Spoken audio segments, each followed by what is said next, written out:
following best practices or in an ideal way, first you want to keep in mind, well, what's the keys to cash in your business?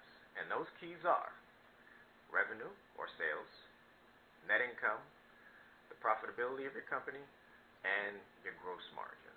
Just so we have a quick definition to work with on profitability, that keeps in mind the total costs that you have subtracted from what's being brought in, revenue. So if we're looking at a particular department, the total costs that are required to run that department subtracted from the revenue that that department generates. Okay, there's other things that we keep in mind, such as, well, how long does it take to generate revenue this year versus in future periods. But to keep it simple and for comparison, we'll use that today.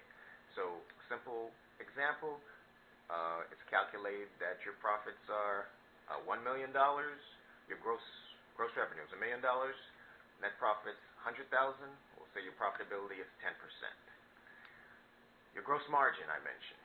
Your gross margin, in case, let's take revenue or sales, what's deducted from your gross sales are the direct costs to generate those gross sales. So your revenue, your gross revenue, the direct costs would be things like your commissions paid to salespeople, other direct supplies or products that go into it, subtracted, that gives you your gross margin.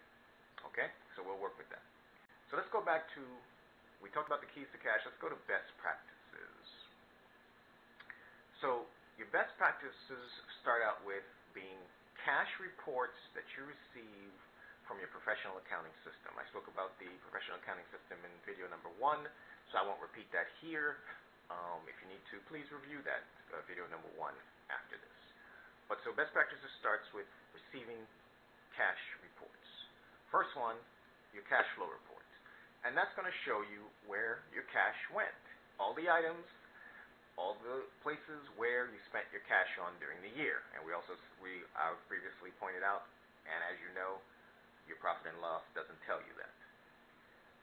Second item, we need to understand the drivers of cash in our small business.